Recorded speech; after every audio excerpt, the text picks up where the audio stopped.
Behar. In the Torah portion of Behar, we learn about the Shmita year, an entire year where we're supposed to let the land rest, and we ourselves are supposed to rest.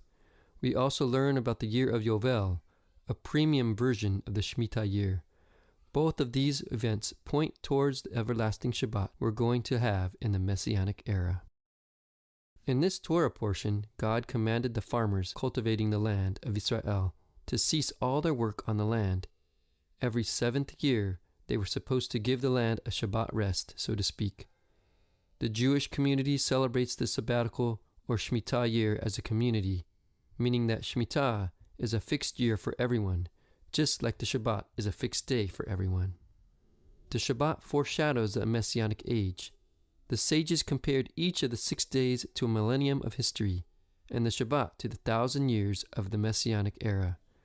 On this note, Shabbat gives us a small taste of the Messianic Era. This same symbolism can be applied to the Shmita year. The 6 years of working the land correspond to the 6 periods of history leading up to the redemption. The Shmita year corresponds to the coming age of peace. These connections can be illustrated with the Garden of Eden. In the Garden of Eden, man ate the produce of the garden without having to do any work to get the produce. After man's sin, however, God cursed the ground. It says in Genesis 3 verse 17 and Genesis 3 verse 19, "In toil you will eat of the ground all the days of your life. By the sweat of your face you will eat bread." The Shmita year is a reflection of that Edenic state. In the Shmita year, the people of Israel ate only what grew on its own. They could not work the land. As it says in Leviticus 25 verse 4, "The land shall have a Shabbat rest." Shmita year points towards the Messianic age. On that day, the curse will be removed, and we will be back in the Garden of Eden. It says in Leviticus 25 verses 6 and 7, "All of you shall have the Shabbat products of the land for food, yourself and your male and female slaves, and your hired man and your foreign resident, those who live as aliens with you. Even your cattle and the animals that are in your land shall have all its crops to eat."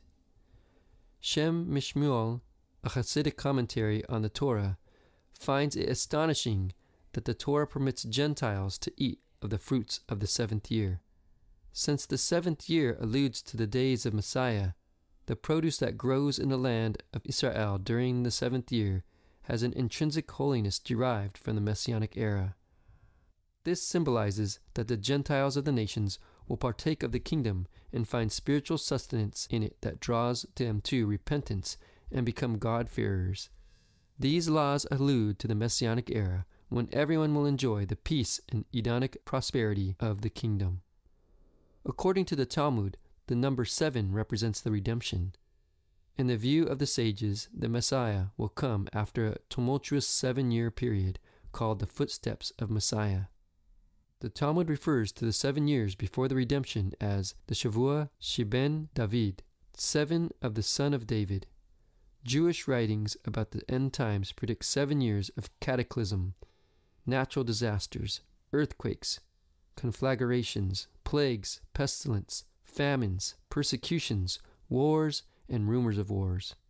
For example, it says in B. Sanhedrin 97a, "Our rabbis taught, in the 7 years of the son of David's coming, in the first year," the verse from Amos 4 verse 7 that says, "I would send rain on one city, and on another I would not send rain," will be fulfilled. In the second, the arrows of hunger will be sent forth. In the third, a great famine, during which men, women, infants, the devout, and men of deeds will die, and the Torah will be forgotten by her students. In the fourth, plenty and no plenty. In the fifth, great plenty, when men will eat, drink, and rejoice, and the Torah will return to its disciples. In the sixth, voices or noises. In the seventh, wars. And at the end of the 7, the son of David will come. Rabbi Yosef objected, "But many such 7s have passed, yet he has not come." Abaye replied, "Was there ever voices in the 6th year and wars in the 7th? Have such troubles ever come in this order?" Some Christians also look forward to 7 years of tribulation before the coming of Messiah. Dispensationalist Christians divide the 7 years into 2 periods of 3.5 years each, the tribulation and the Great Tribulation.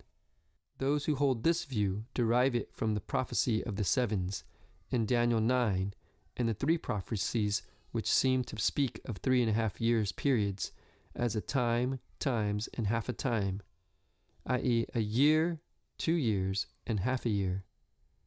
Revelations 12, verses 6 through 14, seems to speak of 2 3.5-year periods of persecution before the redemption, adding up to a 7-year period of tribulation. How do we know which year is the correct 7th year? For that matter, how do we know which day is the correct 7th day? People often refuse to keep Shabbat on the basis that no one knows which day is supposed to be kept. This is not a valid reason to not keep the Shabbat. The Jewish heritage has a direct link all the way back to Mount Sinai. If Moshe and the people he led in his time knew when the Shabbat was to be kept, Jewish people today also know when the Shabbat is to be kept. While it may be possible for one person to wake up and not remember which day of the week it is impossible that the entire nation simultaneously forget the day of the week. Yeshua did not hesitate to keep Shabbat on the same day that the Jewish community in his time did. The Shemitah year works the same way, just as the Jewish community has not forgotten when Shabbat is. Neither have they forgotten when the Shemitah year is. In Leviticus 23, God commanded Israel to count 7 cycles of 7 days, as they counted off the days until Shavuot, just as Shavuot occurs on the 50th day of the Omer count. The Yovel, Jubilee year, occurs in the 50th year of the Shmita cycle, the year right after 7 Shemitah years. The Yovel year has the same prohibition against working the land, but it also has additional rules. Debts were canceled, property in the land of Israel reverted back to the original family owners, the slaves were freed. The laws of the Yovel allude to the final redemption and the Messianic Era. In the final redemption, the sins of Israel will be canceled. The land of Israel will revert back to the Jewish people. Those languishing in exile and servitude will be released, and the people will be gathered back to their ancestral heritage. It says in Leviticus 25, verse 9, "You shall then sound a ram's horn abroad on the 10th day of the 7th month, on the Day of Atonement.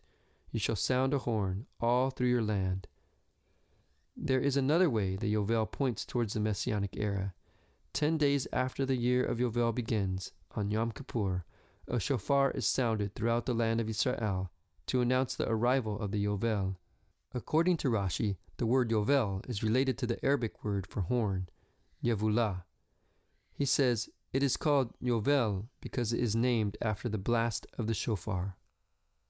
It says in Isaiah 27, verse 3, "A great trumpet will be blown, and those who are perishing in the land of Assyria and who are scattered in the land of Egypt will come and worship the Lord in the holy mountain at Jerusalem." The Yahut Moshiach says in Or HaTorah, Teachings for Rosh Hashanah, "A deeper understanding of the sounding of the shofar all through your land pertains to the great shofar that will herald the Messianic Era. In regard to the Jubilee year, the Torah says, 'You shall thus consecrate the 50th year and proclaim a release through the land.' Leviticus 25, verse 10.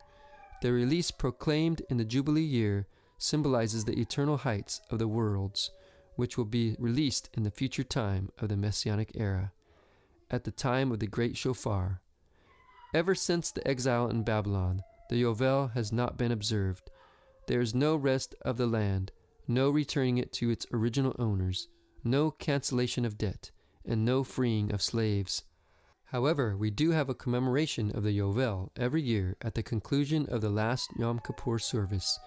Just before the end of the holy day, the congregation takes part in one last prayer service. Then there's one long blast on the shofar to signal the closing of the gates of heaven.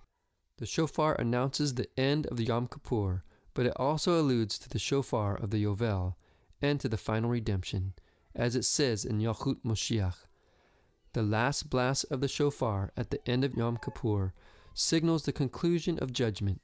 when the heavenly court seals its verdicts and adjourns the court. On a deeper level, this signals the nullification of idolatry, as it says regarding the great shofar of the future. They will come and worship the Lord in the holy mountain of Yerushalayim. This is the deeper meaning of the shofar. The essential revelation will come in the Messianic era, on the day when he will sound the shofar. In the Torah portion of Behar, we learn about the Shmita and the Yovel year. Both of these events are reflections of how things will be in the Messianic era.